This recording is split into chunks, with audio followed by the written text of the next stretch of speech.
It started with $4. A discrepancy of exactly $4 on a spreadsheet my husband's daughter swore I was too much of an outsider to understand. She called me a gold digger, assuming I would just fold when she tried to lock me out of the family business. But I was an Army logistics officer. I had balanced a war's worth of supply ledgers in the dark, and $4 is never just $4.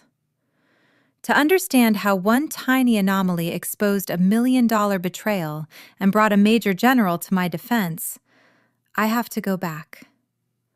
My name is Margaret. I am 52 years old, and I hold the rank of Lieutenant Colonel in the United States Army. For nearly 30 years, my life has been measured by tonnage transit times and absolute accountability. I am a career sustainment officer. I am stationed at Fort Gregg Adams in Virginia. If you do not know the military, you might not know what happens there. It is the center of the universe for Army logistics. We are the people who ensure the front line actually has the ammunition, the medical supplies, and the fuel to survive. People tend to think wars are won by sweeping tactical maneuvers and cinematic infantry charges. They are not. They are won by math. They are won by an obsessive, unrelenting attention to detail. A misplaced pallet of rations in peacetime is an annoyance. A misplaced pallet in a combat zone is a fatal vulnerability. In logistics, you learn very quickly to trust the ledger, but verify the reality. Facts over feelings. Slow is smooth, smooth is fast.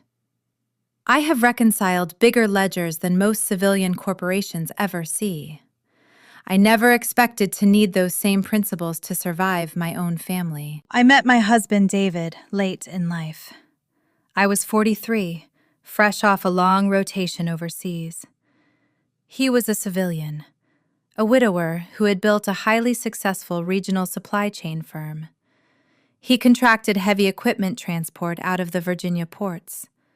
We spoke the exact same language: routes, manifests, transit times, risk management.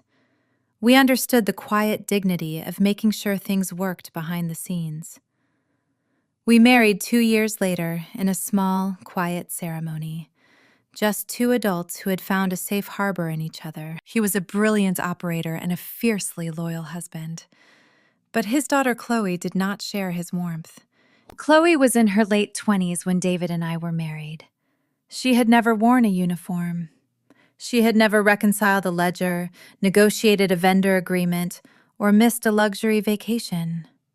She resided in a downtown condominium her father heavily subsidized and held a vanity title at his company, Vice President of Strategic Relations. It was a fake job, with a very real, very generous salary. From the moment I stepped into their lives, she decided exactly who I was.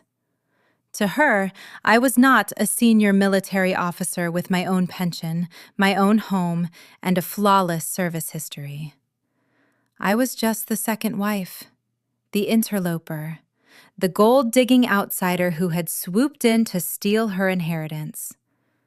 She assumed that because I worked on a military installation, I was just some low-level government paper pusher. I never fought her on it. Not because I agreed with her, but because I did not need her approval to know my own worth.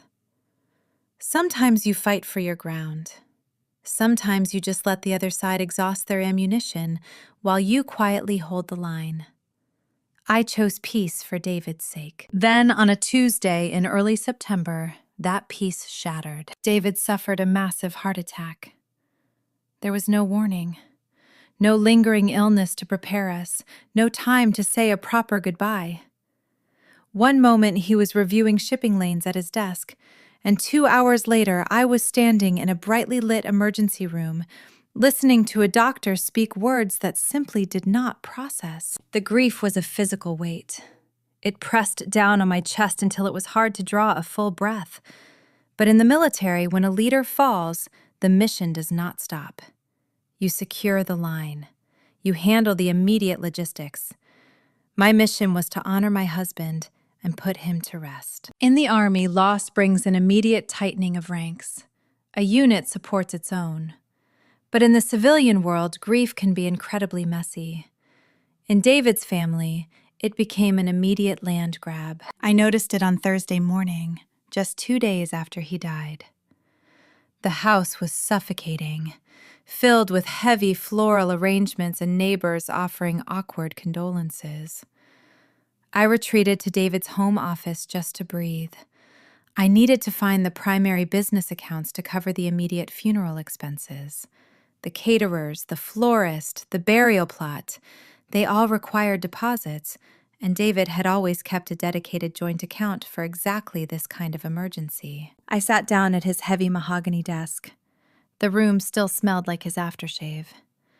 I opened a thick blue folder he had left near his cold coffee mug.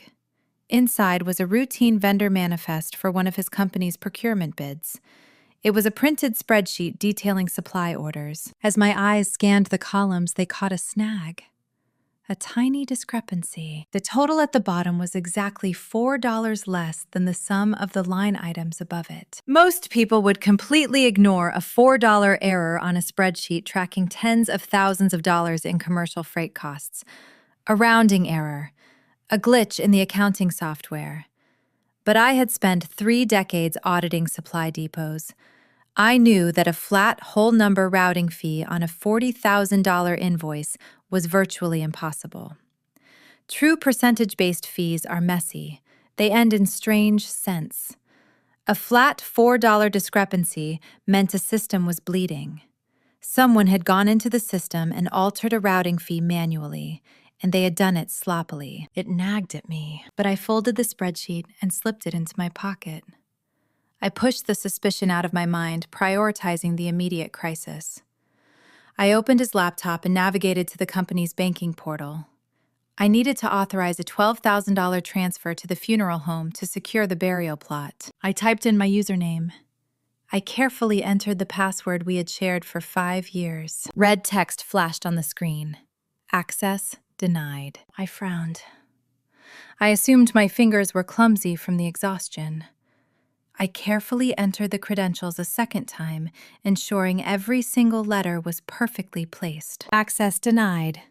Password changed 0 days ago. A cold chill settled over my skin. The grief in the room was suddenly replaced by a sharp electric tension. I took a steadying breath. I reached for my cell phone to call the bank, but a shadow fell across the doorway. Chloe was standing there. She was not crying. She was wearing a crisp, dark suit holding a travel mug and watching me stare at the frozen computer screen. There was no sorrow in her eyes. There was only a calm, triumphant smirk. I asked her what she had done. She took a slow sip of her coffee. She looked at me, not as a grieving widow, but as an opponent she had just checkmated. I changed the accesses, she said, her voice perfectly level. She told me she had contacted the bank that morning, provided her executive vice president credentials, and initiated an emergency freeze on all external access. I asked her how I was supposed to pay the funeral director. She laughed, a short, sharp sound that echoed in the quiet office. I do not think you need to worry about any of that anymore, she said. You had your fun playing wife, but my father is gone. I am protecting the company assets until the estate is settled. We both know why you married him. She leaned against the door frame, her smile widening. So just step back, pack your things, and leave the real business to the real family. I did not argue. I simply set my hands on the desk. She thought I was just an outsider who would cry panic and walk away. She had absolutely no idea what she had just started. I did not raise my voice. I did not throw the cold coffee mug against the wall or demand she unlock the screen. In logistics, when an essential supply route is suddenly severed, you do not stand in the dirt and scream at the blockade. You immediately assess your secondary lines of communication. You gather your data. You find a way around the wreckage. I stood up, pushed my chair under the heavy mahogany desk, and walked out of the office. I drove straight to my credit union and paid the $12,000 funeral deposit from my own military savings account. The mission always comes first. David would be honored properly. Silence is a remarkable tool. Chloe expected a chaotic defense. She wanted the hysterical second wife to act exactly as unstable as she had claimed I was to her father. But when I simply walked away without a word, I saw a brief, sharp flash of confusion cross her face before it settled back into that arrogant smirk. She thought I was retreating. She thought the outsider had just folded. And because she thought I was weak, she felt completely emboldened to accelerate her timeline. The funeral was held on a Friday in Richmond, Virginia. The logistics of grief are heavy enough when you have support, but I was entirely isolated. David was a cornerstone of the regional shipping industry, and the chapel was packed with corporate executives, Port Authority officials, and extended family. I sat in the front pew in a simple black dress, feeling completely hollowed out. Chloe sat 3 seats away. She played the devastated daughter to absolute perfection. She leaned heavily on the shoulder of her uncle, weeping openly whenever a board member walked past. But I watched how she maneuvered the reception afterward. Whenever I approached a group of relatives, the conversation would abruptly die. A cousin from Norfolk who had sent me holiday cards for 5 years suddenly could not meet my eyes. The company vice presidents offered me stiff, polite nods before drifting instantly back into Chloe's orbit. She had already ceded the ground. She was telling anyone who would listen that her father had died stressed, exhausted, and deeply worried about his finances. And she made it very clear who was to blame. Because I had chosen not to argue with her in the house, she used my silence as proof of my guilt. By Monday, the whispers had mutated into an outright character assassination. I drove to the company headquarters in Norfolk to collect a few of David's personal items, a framed map of the Atlantic, and his favorite jacket. But when I swiped my spouse keycard at the front security turnstile, a red light flashed. The heavy glass doors would not open. The security guard, a retired Marine who had known me for years, looked down at his monitor. He winced. "I am sorry, Colonel," he muttered softly. He always used my rank out of respect. "Your credentials have been permanently revoked." I asked him whose orders. "Miss Chloe," he said. He leaned in closer, his voice dropping to a harsh whisper. "Colonel, she called an emergency board meeting yesterday. She told the executive team she had discovered severe financial irregularities in your husband's private accounts." He looked around the lobby to ensure we were alone. "She told them she suspects you were quietly siphoning company funds," he whispered. "She framed the lockout as a protective measure. She said she had to cut your access before you drained the operating budget and fled the state." The audacity of the lie took my breath away. It was a perfectly executed preemptive strike. By painting me as the calculating, greedy interloper, she instantly discredited anything I might say to defend myself. She knew the board of directors was deeply protective of the company's bottom line. If she told them the grieving, money-hungry second wife was a liability, they would rally behind the blood daughter. Not because it was true, because it was the easiest narrative to believe. But it was more than just a cruel power play. The true reason for her territorial behavior suddenly snapped into focus. It was not grief.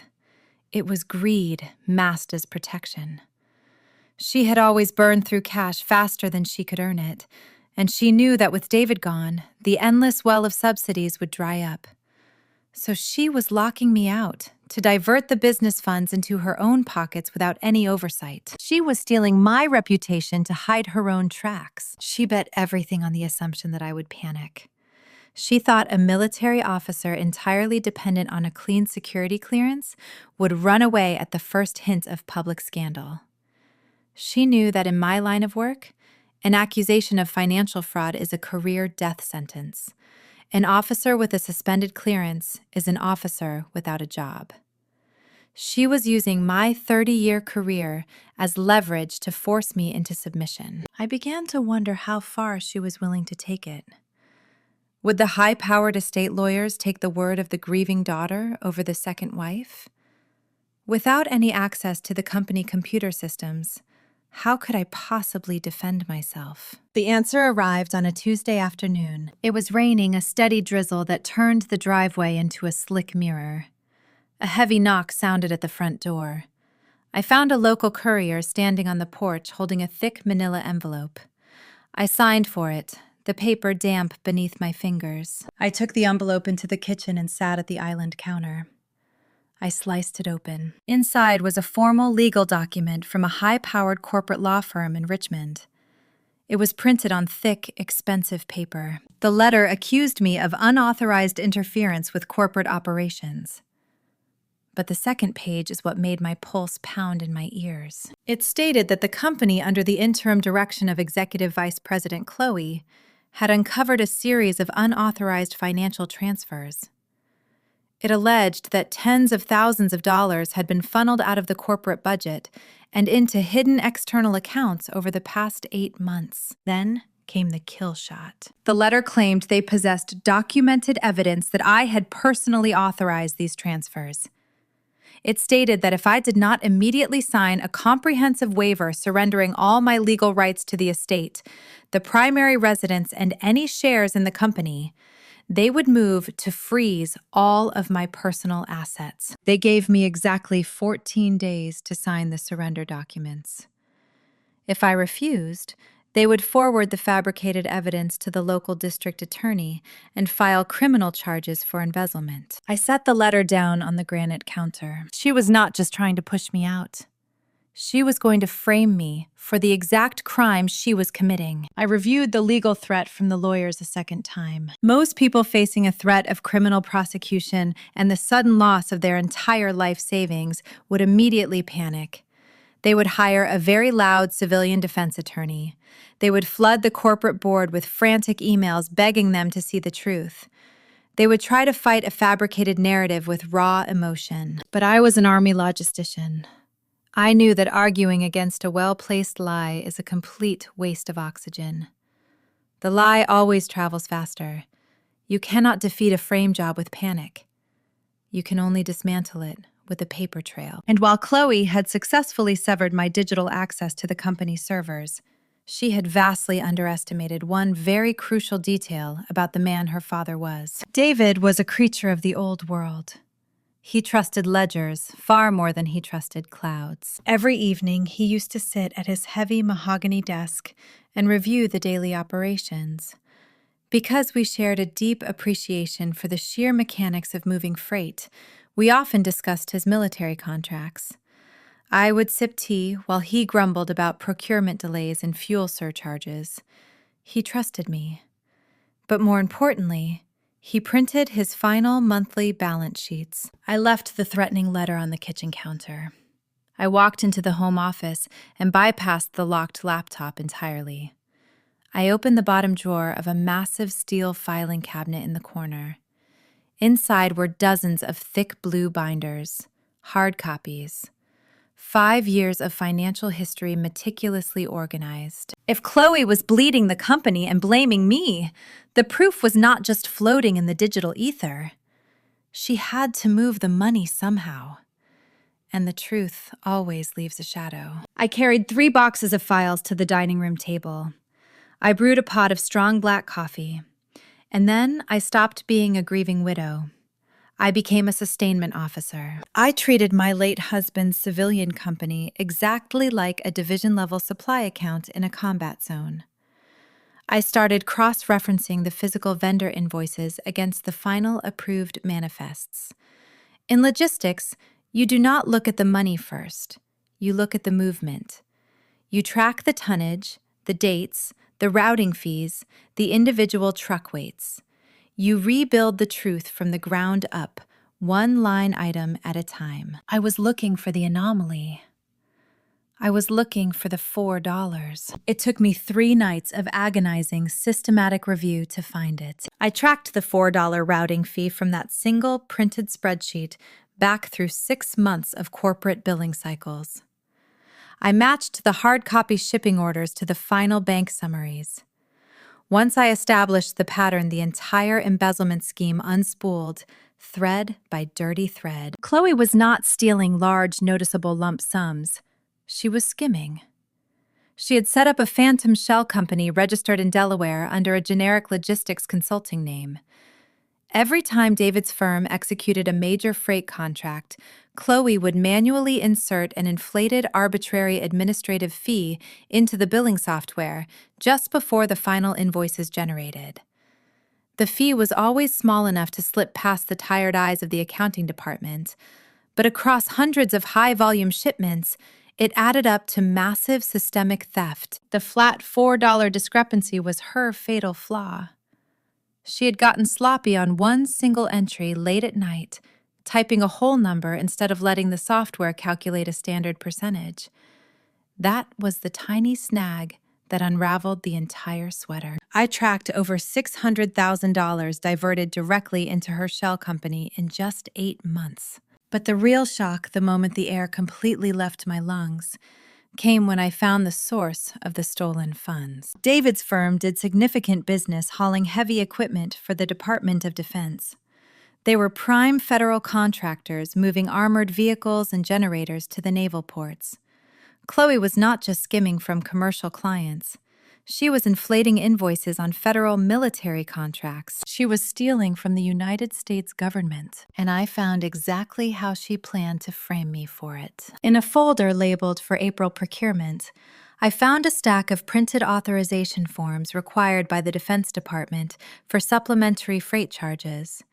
These were the documents the corporate lawyers claimed proved my guilt. I stared at the signature line at the bottom of the page. It was my name. Margaret. Signed in blue ink. It was a very good forgery. The loop on the first letter was nearly identical to mine. But in the military, you sign your name on official documents thousands of times. You know the exact pressure of your own hand. That signature was traced. It was stiff, hesitant, entirely lacking the fluid muscle memory of a real signature.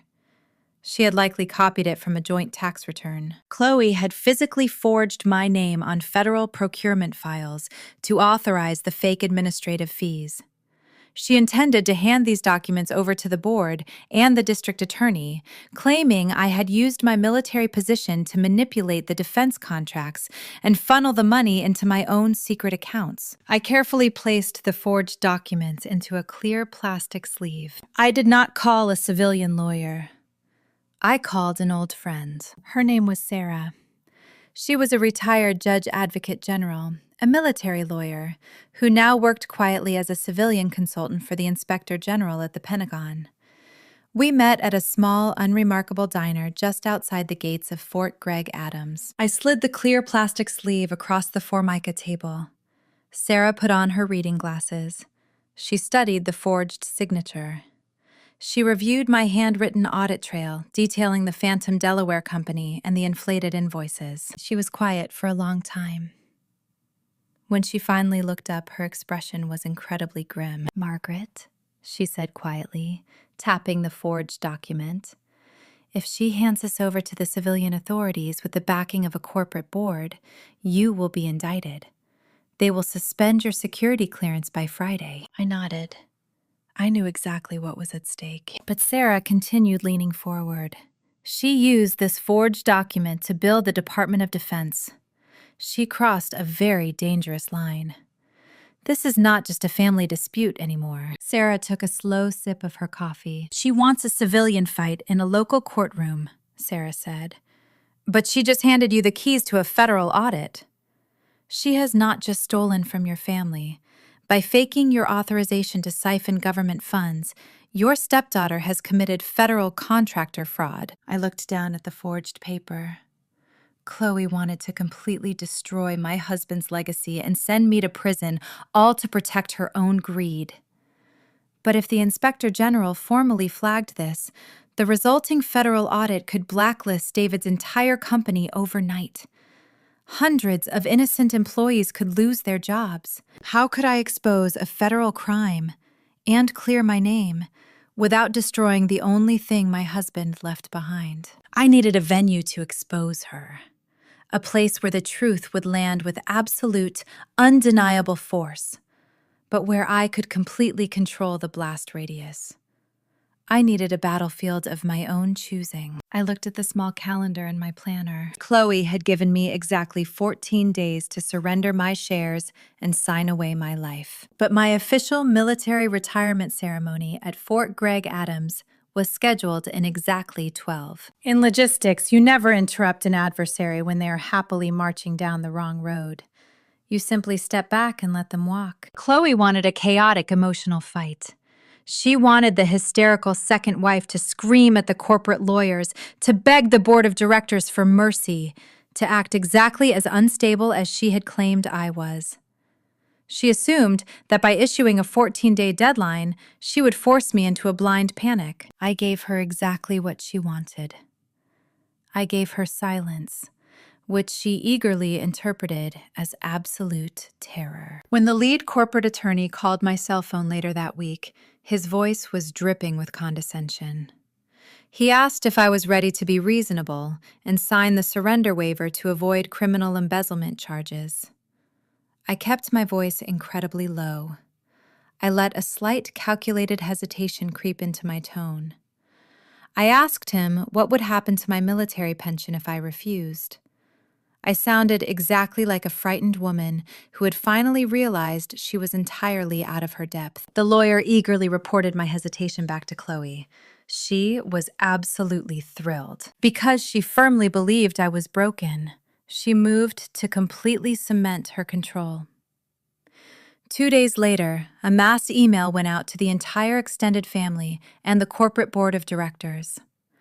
I was still locked out of the company network, but my brother-in-law forwarded the message to my personal account with a short, icy note telling me never to contact him again. The email was a masterclass in manipulation. Chloe adopted the tone of a deeply sorrowful leader making a painful but necessary decision. She informed the board that the financial irregularities tied to my name were far worse than initially feared. She announced that to protect her late father's legacy, she was formally preparing the internal documentation to be handed over to the district attorney on the last Friday of the month. She stated she was giving me one final opportunity to quietly surrender all assets and disappear. The extended family completely bought it. They rallied around the brave daughter protecting the castle from the gold-digging outsider. I did not respond. Instead, I spent the next 10 days quietly finalizing my transition out of the United States Army. While Chloe was busy buying expensive victory dinners and demanding the board name her permanent chief executive officer, Sarah and I were working quietly behind the scenes at Fort Gregg Adams. We bypassed the local civilian authorities entirely. Instead, Sarah walked my meticulous audit trail, the physical vendor invoices, the proof of the Phantom Delaware Shell Company, and the forged procurement documents directly to the federal auditors at the Department of Defense. The military does not operate like a local courthouse. They do not leak to the press, and they do not care about a civilian family drama. They care about absolute accountability. Because the fraud directly involved Department of Defense transportation contracts, the military audit team quietly engaged. Within 72 hours, a federal trace confirmed my manual audit. The stolen funds led directly to an offshore account controlled exclusively by Chloe. The stepdaughter who had painted me as a desperate gold digger was caught holding a smoking federal gun. I sat down with a senior official in the oversight command. I explained that my late husband had built a clean, honorable business.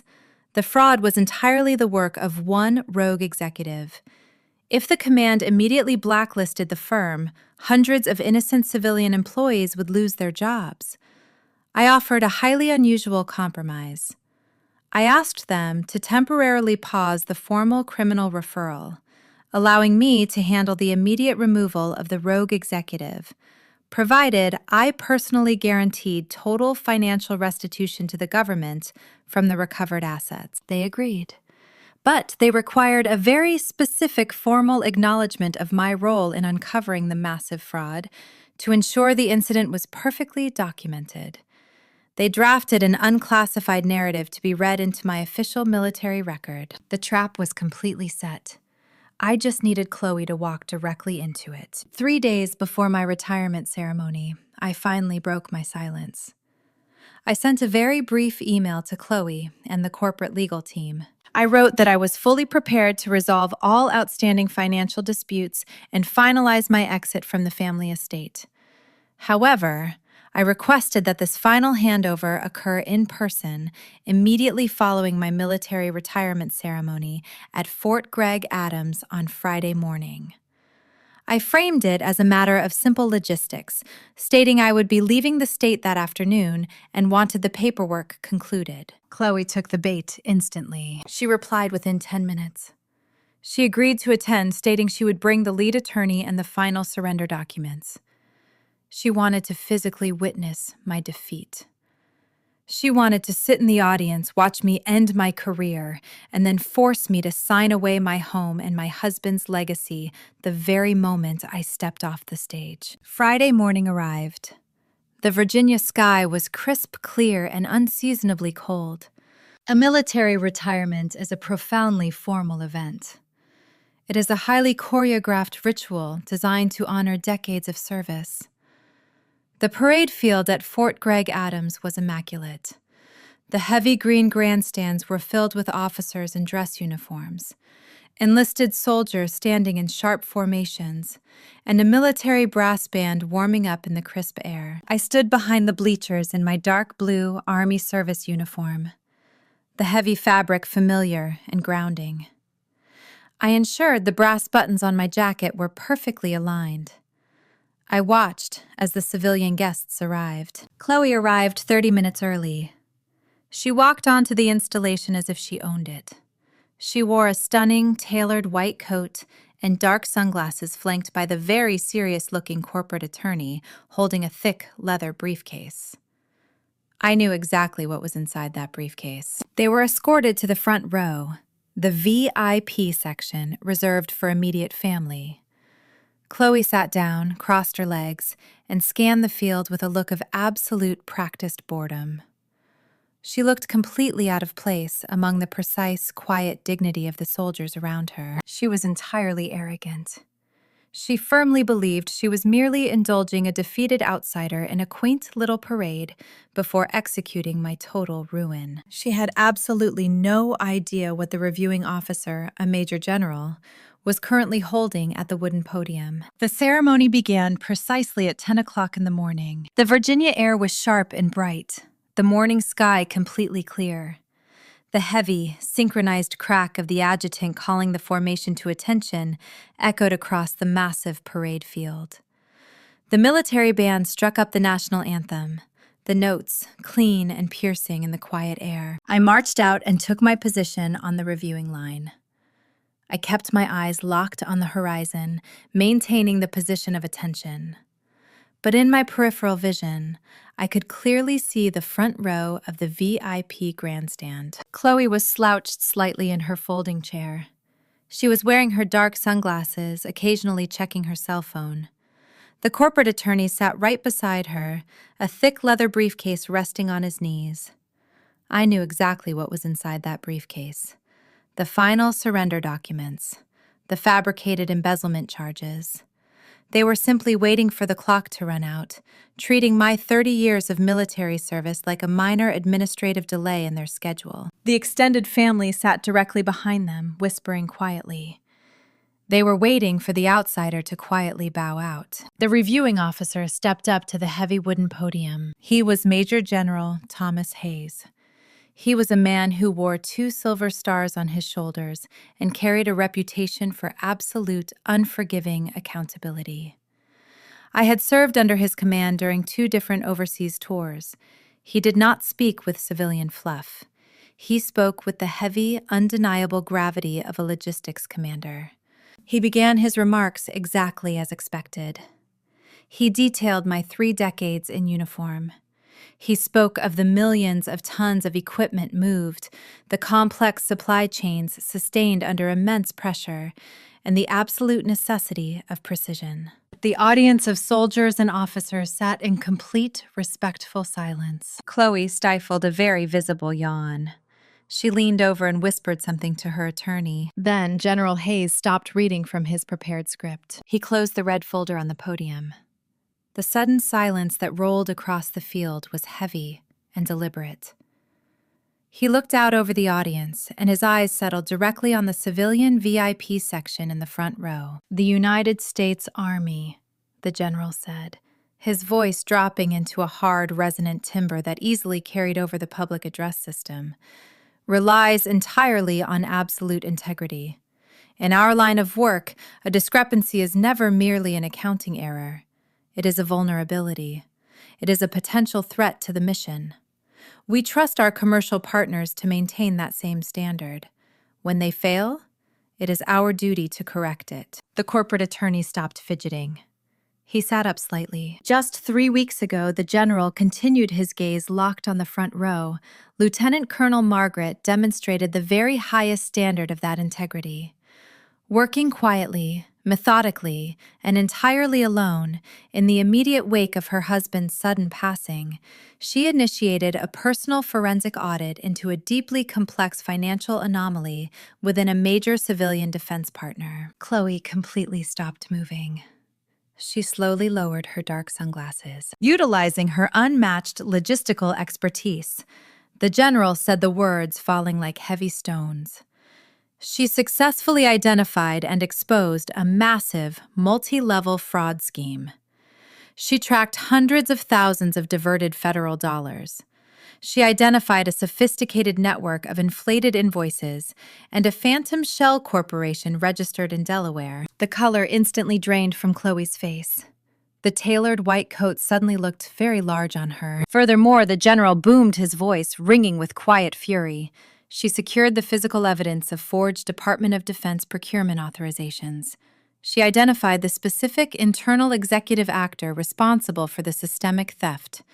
By bringing this verified audit directly to the Federal Oversight Command, she completely prevented an ongoing federal crime. The corporate lawyer dropped his pen. It bounced off his shoe and rolled onto the grass. He stared at Chloe in complete, unvarnished horror. He was a high-priced civilian attorney, and he instantly recognized exactly what the general was saying. He realized his client had lied to him. He realized the fabricated documents sitting inside his leather briefcase, the very documents he planned to use to threaten me with embezzlement, were radioactive evidence of federal contractor fraud. He physically leaned away from her, putting as much space between them as the metal bleachers would allow. Chloe looked exactly like a cornered animal. She stared at the general, her mouth slightly parted, taking in short, shallow breaths. The arrogant smirk was completely gone. She had assumed I was a helpless, clueless outsider who would simply run away from a $4 discrepancy. She had entirely forgotten what I did for a living. The general picked up a dark blue folder. "Colonel," he said, his voice echoing loudly, "the Army audited what you flagged. You saved the taxpayer millions, quietly. And it seems you just did it for your family, too." He opened the folder. "For exceptionally meritorious service, for absolute dedication to duty, and for her unyielding defense of institutional integrity, the President of the United States has authorized the award of the Legion of Merit." The band struck up a sharp, triumphant march. The general stepped down from the podium and walked across the grass toward me. He pinned the heavy enameled metal to my dress uniform. He stepped back and delivered a crisp, perfect salute. "Mission accomplished," he murmured quietly. I returned the salute, my hand perfectly steady. The adjutant barked the final command. The formation was formally dismissed. The crowd erupted into warm applause, the ranks breaking as fellow officers began to mingle and walk toward the reception hall. But I kept my eyes locked entirely on the VIP section. The corporate lawyer was already standing. He angrily grabbed his briefcase, completely ignoring Chloe, and began walking briskly toward the parking lot. He was furiously typing on his cell phone, actively distancing himself from a woman who had just been publicly named by a 2-star general as the architect of massive federal fraud. Chloe was left sitting completely alone on the metal bleachers. The extended family members who had supported her were now staring at her in shock, whispering frantically among themselves. The uncle who had helped her push me out refused to even look in her direction. The power she thought she wielded, the absolute control she had manufactured through vicious lies and manipulation, had evaporated in less than 5 minutes of public truth. She finally understood the magnitude of her fatal error. I excused myself from the well-wishers. I smoothed my dark blue jacket. I slowly walked across the green grass and approached the grandstand. The field was emptying around us. I stopped exactly 3 feet in front of her. She looked up at me. Her hands were shaking violently. She tried to speak, but her voice caught in her throat. She had lost the company. She had lost the narrative.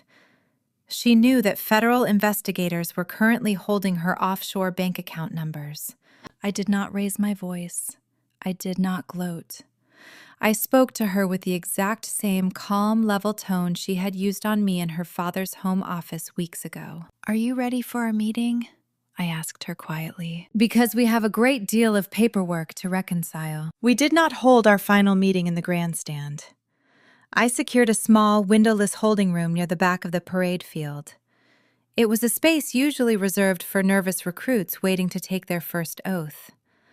The walls were bare cinder block. The only furniture was a simple metal folding table and 2 chairs. Chloe walked in slowly. She looked entirely broken.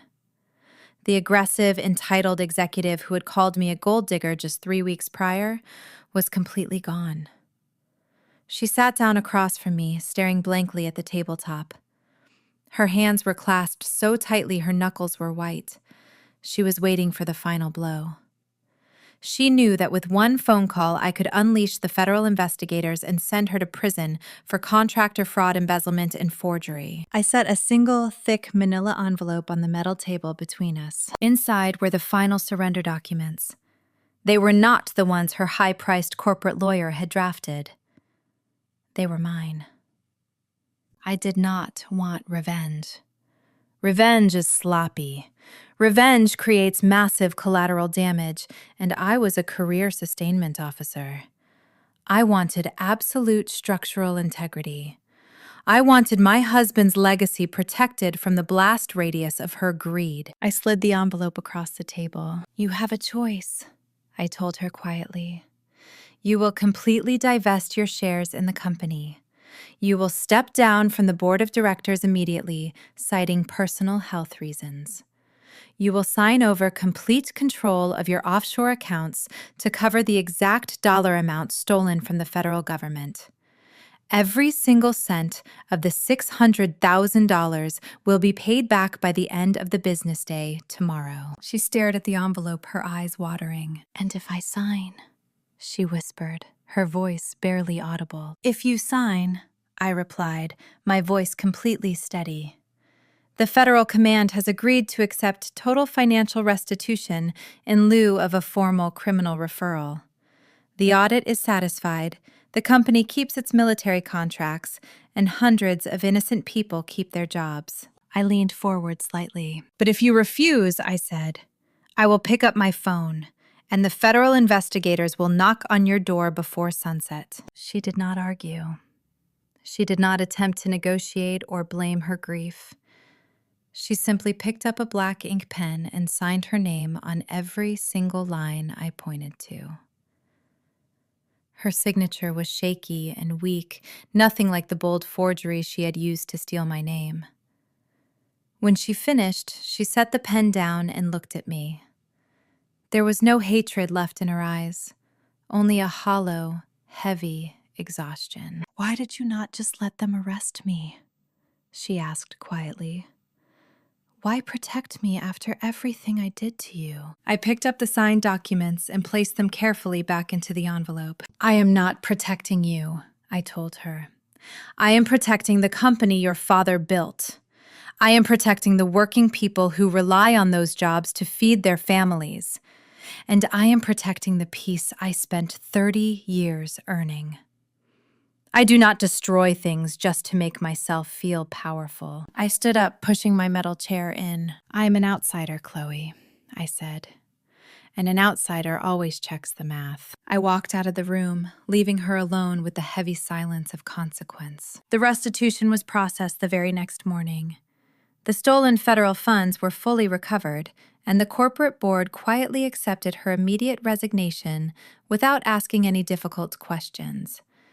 The extended family, terrified of the public fallout and deeply embarrassed by how easily they had been manipulated, entirely stopped speaking about me.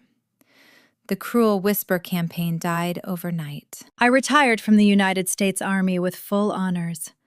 I did not take over David's company.